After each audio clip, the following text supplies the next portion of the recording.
Y dice, tiene una iglesia en Lakewood, en Texas, y vean, es su iglesia, plagadísima de gente y además una pantalla gigante y uff. Y hay un videito por ahí que está en internet en donde lo entrevistan a él y se pone a llorar con un sentimiento y dice, es que yo veo las almas. Y dice, ¿y tú qué piensas que no es mucho dinero lo que manejas y todo eso? Y ya, supuestamente se pone a llorar por sus fieles. Y él dice, es que yo me preocupo por las almas. ¿Ustedes creen? Tal vez sí, pero para llevarlas a otro lugar, ¿verdad? Ok, después de esta oscura escena viene algo de luz. El cántico de los 144,000. Ok, ahorita vamos a ver qué poder le dio. Ahorita vamos a llegar a ver en una época de la historia antes de que el papado resurja, porque en realidad la Gran Babilonia sufre un deterioro. Ahorita se convierte nada más en la ramera que está cabalgando la bestia, pero no tiene mucha influencia. La única influencia de la gran ramera Babilonia, que es la iglesia apóstata, la iglesia católica, es a través de la religión. Pero en realidad lo que gobierna actualmente en general es el poder político, es el poder económico, es el poder de las culturas, de las masas, del lenguaje, de la música, todo eso. ¿Okay? Pero vamos a ver cómo la bestia anterior le cede el poder. Vamos a ver cuándo surge ese poder. Los voy a llevar para saber más adelante cuál es la primera bestia que salió del mar, de las naciones. Pero hay otra que la segunda sale de la tierra, que es de los pueblos. Ok, vamos para allá. El cántico de los 144,000. Después dice Mireya aquí, ¿a quién? El Cordero. Y además que dice, estaba en pie sobre el monte de Sión y con él 144,000. ¿Cómo es esto? Ahora, ¿qué es lo que está haciendo este texto? Llevándonos de regreso otra vez cuando fueron sellados. Ok, primero aparecen los sellos, primero son sellados. Pero tal parece que este texto está vinculado con el anterior, porque está el Cordero, ¿en dónde? En Sión, quiere decir que fue en el momento en donde él llamó a todos ellos. Y con él 144,000 que tenían el nombre de él y el de su padre escrito en la frente. ¿Ok? Y oí una voz del cielo como estruendo de muchas aguas y como sonido de un gran trueno, y la voz que oí era como de arpistas que tocaban sus arpas y cantaban un cántico nuevo delante del trono y delante de los 4 seres vivientes y de los ancianos. También ve una imagen arriba, en los cielos. Y nadie podía aprender el cántico sino aquellos 144,000 que fueron redimidos de entre los de la tierra. Ya para eso ya habían sido redimidos. Quiere decir que fue justamente el día que fueron llamados. Y el momento que somos llamados, dice, ya somos redimidos, ya somos elegidos. Ahora, estos son los que no se contaminaron con mujeres, pues son vírgenes. Hemos platicado con esto y en una representación alegórica las mujeres están representando a las falsas iglesias o las iglesias apóstatas o a las doctrinas falsas. Y la virginidad aquí tiene que hablar con justamente no hacer fornicación en el sentido de la idolatría. ¿Okay? La idolatría, tener ídolos y todo eso. Dice, estos son los que siguen al Cordero por donde quiera que va. Estos fueron redimidos de entre los hombres como primicias para Elohim y para el Cordero, y en sus bocas no fue hallada mentira, pues son sin mancha delante del trono de Elohim. ¿Ok? Entonces vemos que esta imagen nos traslada hasta atrás, está en el monte de Sión, y puede ser la época, en toda la época apostólica. Posiblemente hasta el año 130, no estamos muy seguros, pero nos está hablando de que es un tiempo. Y bueno, ahí vemos esa imagen del sumo sacerdote, ahí vemos que está delante del trono, traen vestiduras blancas, y es la corona que se usa el sumo sacerdote.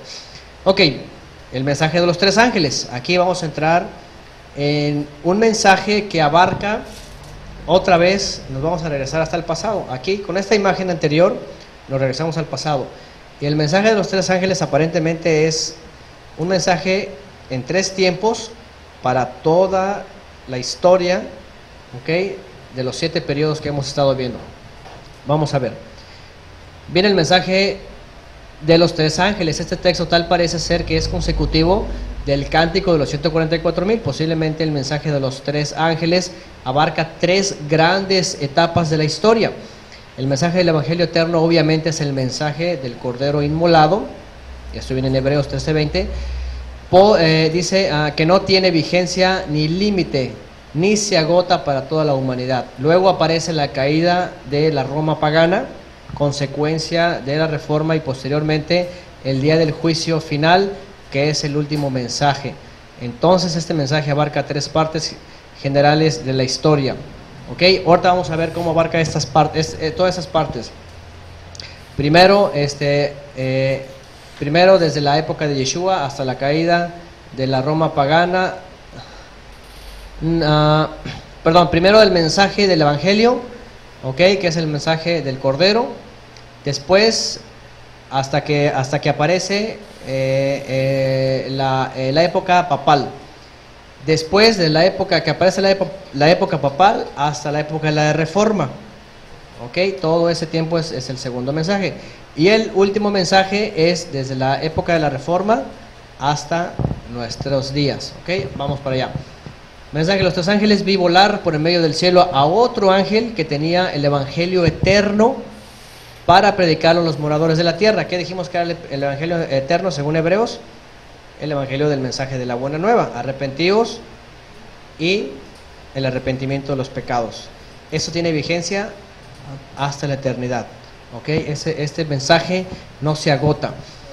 Y dice a toda nación, ojo, no es nada más a Israel, a toda nación, tribu, lengua y pueblo. ¿Esto cuándo fue? ¿Recuerdan cuando en Israel ya no quieren aceptar más el mensaje? Dice que se salen de Jerusalén y entonces van predicando el Evangelio a todos los lugares, ¿ok? Y luego dice, diciendo a gran voz: temed a Elohim y dadle gloria, porque la hora de su juicio ha llegado, y adorad a aquel que hizo el cielo y la tierra, el mar y las fuentes de las aguas. Esto fue obviamente en la época de los Shaliachim. Y cuando dice el día, dice, porque la hora de su juicio ha llegado, está hablando justamente de cuando viene Yeshua. Es el último periodo de la historia humana de arrepentimiento. Y antes de que concluya, ya se va a venir el juicio final. Y luego dice en el 8, dice, otro ángel le siguió diciendo: ha caído Babilonia. Dice, la gran ciudad. Ojo, aquí vamos a ver algo interesante, porque aunque ha caído, el mensaje de ese ángel ha caído. Fíjense qué ocurre: porque ha hecho beber a todas las naciones del vino del furor de su fornicación. Esto es la caída de la Roma pagana, ¿ok? Cuando es fragmentada en 10 y Roma y el papado, o más bien Roma, pierden el poder. Y ese poder es repartido a 10 reyes. ¿Recuerdan los 10 dedos que se mezclan con el hierro con el barro? Es repartido, y el poder de Roma ya no prevalece, se convierte después en el papado. Pero el papado, ¿qué es? Un sistema religioso. ¿Qué hace en la época del oscurantismo? Engaña a los reyes de la tierra, ¿verdad? Si ustedes van a la historia, ven que Roma está influenciada por la religión y mueve solamente las piezas a través de la religión. Pero de ahí los reyes siguen luchando y tienen sus fuerzas, pero cae la gran Babilonia. Ojo, es muy interesante, no es destruida, solamente cae la Roma pagana. Actualmente, ¿cómo impera la gran Babilonia? No es un gobierno grande, mundial ni nada. ¿Cómo impera? A través de la religión todavía. Por eso decimos que está cabalgando a la bestia, ¿ok? Y entonces estamos viendo que, porque más adelante dice que esta Babilonia ha caído, pero se ha hecho habitación ¿de qué? De aves inmundas. ¿Qué significan las aves? Dijimos que la paloma representa al Ruach HaKodesh, el espíritu de santidad. Y una ave inmunda, imagínense, no sé, un quebrantahuesos, eso es una águila, una ave inmunda, un sopilote, ¿qué son? Demonios, obviamente, ¿va? Espíritus malignos. Entonces, vamos a ver, dice, el tercer ángel lo siguió diciendo a gran voz: si alguno adora a la bestia y a su imagen y recibe la marca en su frente, ¿esto a dónde nos posiciona? En nuestra época. ¿Por qué? Porque aquí ya hablamos apenas del sistema. El sistema tiene la marca en la economía, en la religión, en la política, en todo eso. Entonces, si alguno adora a la bestia y a su imagen y recibe la marca ahí en su frente o en su mano, él también beberá del vino de la ira. Quiere decir que aquí ya está cerca el día del juicio. ¿Ok? Por eso les digo que esos tres ángeles tienen un mensaje desde la época de Yeshua a la época de la Edad Media y a nuestros días. Y dice, él también beberá de la vino del vino de la ira de Elohim, que ha sido vaciado puro en el cáliz de su ira. Eso es el juicio final. Y será atormentado con fuego y azufre delante de los santos ángeles y del Cordero. Y el humo de su tormento sube por los siglos de los siglos. Aquí se refiere a la eternidad. Y no tiene reposo de día ni de noche los que adoran a la bestia y a su imagen, ni nadie que reciba la marca de su nombre. Aquí está la paciencia de los santos. ¿Cuál es? Esa es la perseverancia o la fe de los santos, los que guardan los mandamientos de Elohim y la fe de Yeshua. ¿Se dan cuenta? Una de las marcas que vimos de la bestia, ¿cuál era? ¿Con cuál marca comenzó? Con el día, cuando cambian del Shabbat al día del sol. ¿Ok? Y dentro de la paciencia de los santos está una de ellas. ¿Cuál es? Guardar los mandamientos, quiere decir la Torah. La Torah quiere decir, no, yo estoy sujeto al Eterno y no a la bestia. Entonces dice, y además la fe de Yeshua, porque es muy fácil decir, sí, yo creo en Yeshua y yo tengo la fe de Yeshua y yo creo en Yeshua. Y otra cosa diferente es, y además tengo la Torah, no nada más tengo a Yeshua, ¿ok? Oí una voz que desde el cielo me decía, escribe, dichosos, fíjense, muy interesante, dichosos de aquí en adelante los muertos que mueren en el Señor, en Yeshua. Dice el Espíritu, descansarán de sus trabajos porque sus obras con ellos siguen. ¿Qué quiere decir esto? Sus obras con ellos siguen. O sea que su testimonio, todo lo que hayan hecho, ¿verdad?, en contra del sistema, va a ser tomado en cuenta en el día del juicio y en el futuro, ¿ok? Y como el mensaje de los tres ángeles abarca tres grandes etapas de la historia, el verso 10 nos posicionó justo en el día del juicio. Por eso es que cuando viene el día del juicio y también es anunciado el día de la cosecha o el levantamiento de los creyentes antes del día grande y temible para todas las naciones. Ojo, eso es muy interesante. El último ángel nos habló casi llegando al día del juicio. ¿Ok? ¿Sí lo notaron? ¿Ok? Y luego viene este pasaje muy interesante. La tierra es cegada. ¿Recuerdan la parábola del sembrador? ¿Quién es el sembrador? Yeshua. ¿Ok? ¿Qué es la tierra? Los hombres, ¿verdad? Los pueblos, la gente. ¿Y qué es la semilla? La palabra. ¿Y qué es el fruto entonces? El testimonio, las obras, el fruto de los creyentes. Y entonces la tierra es cegada. ¿Qué quiere decir?